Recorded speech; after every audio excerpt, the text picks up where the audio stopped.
Alright, so in this video I'm going to install WordPress manually. Maybe my control panel did not have an option to install any kind of WordPress, or maybe I did something, I don't know. There's a lot of different reasons you may want to do this manually. I typically do it manually just because I like to do it for whatever sick, twisted reason. So to do that, it's very simple to do. You can do this on any hosting environment. We're going to go to wordpress.org. Now remember, it's not .com, it's .org. There's a little difference there. The .com is the blogging platform.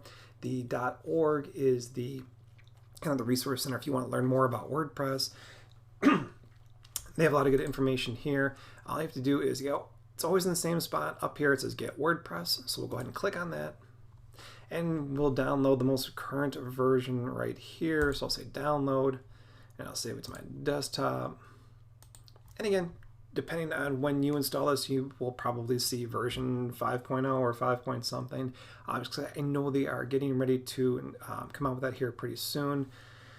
I think they're already testing it out for the most part, but you're probably not going to notice much of a difference. There will be some differences, but nothing that's really going to affect what you do. All right, so within a couple seconds there, you can see that this has downloaded to my desktop.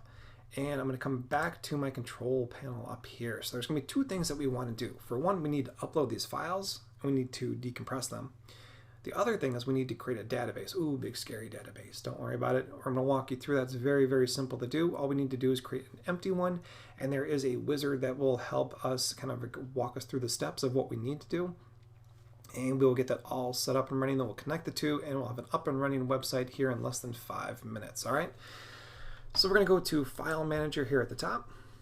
And again, we want to make sure that we are in the root directory of the kind of the hosting account of where your domain name is pointing to. This is kind of outside of the root. All this stuff right here, this makes up things that do different things for your website. Does different checks, emails, things like that. Just tracks login information. We want to make sure that we're in this public public HTML. Sometimes you'll see a folder that just says www. They really basically take you to the same spot. You can see actually there's one right here, but there's a little link right there, meaning that it's an alias where it just takes you into here. Public FTP, that's where people could upload files to if they were, maybe like a print shop or something where they were transferring files. Good place, just kind of keeps it separate from your hosting, but we don't really worry about that. We're only worried about this public HTML. I'll double click that. You can see this is completely empty right now. And what I need to do is go to the upload button. There's a whole bunch of options here across the top. Most are grayed out because I have nothing selected. I'm just going to go to upload. Now, depending on your host again, you may have this kind of HTML5 version where you can just drag and drop a file onto here. You may have to go search for the file. Again, it just depends on the host that you're on. So I'm going to take this file, I'm going to drag it right over to here. And you'll see the progress bar. It should only take a couple seconds to do. It's really pretty quick. Now, as long as the bar is blue, that means it's not complete. You'll see that the bar is actually blue and it's set 100% there. Sometimes it actually sticks around for a couple seconds. So you may want to make sure that just wait till it turns green, and then you'll know you're all done. Now I can close this window out and I'll come back to my hosting. All right, so here's my public HTML file folder, and there's nothing in it. All right, so what you need to do is you need to refresh it. This is not constantly updating itself, so we just need to upload it, or excuse me, reload it right here. So I click reload. And we'll see that my files are right up there, but they're still zipped. So where's all those files that I need? So across the top up here, you'll see some different options as well. And we're going to say extract. We're going to extract all the files that are in this compressed folder that make up our WordPress site. So say extract. And I'll say, where do you want to extract them to? Public HTML is where we want to go, so just leave that as it is. And we'll say extract files. All right, so say close that out. All right, so the files are still not where I wanted them to be. Now WordPress does this the way that it's zipped. It just kind of creates this folder right here. So I have to take one extra step. I have to go into this WordPress folder. I'll double click that. Now there's all my files, but they're in a folder. So I need to pull that back into my main directory.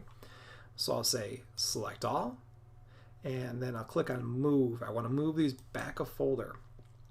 So remember, we were in that public HTML. That's where we want to be. These are in this folder called WordPress. All I have to do is just simply delete that word and hit OK. You'll see all the files all of a sudden disappear. And if I come back to public HTML, all my files are now in here.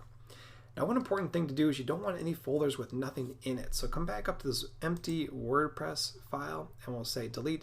In fact, I'm going to delete this installable version of WordPress as well. Just no need to have that.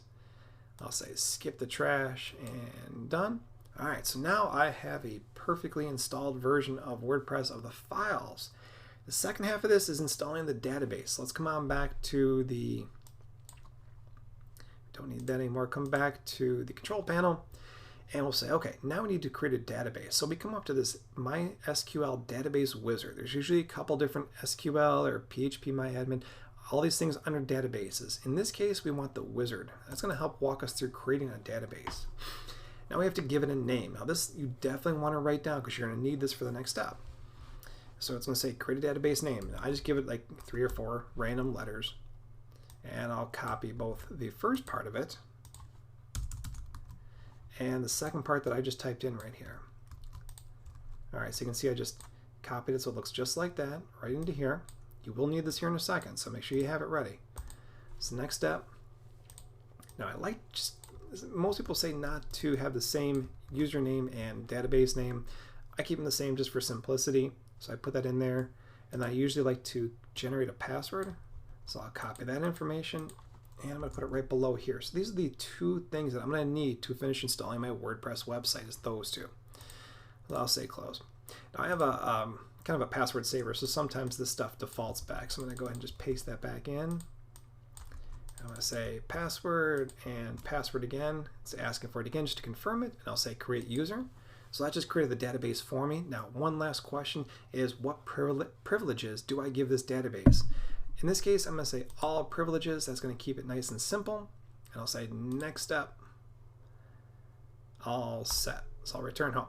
All right, so the very last step we need to do is go to our domain name. And in the next step, I'm going to show you how to connect your domain name and then test this out.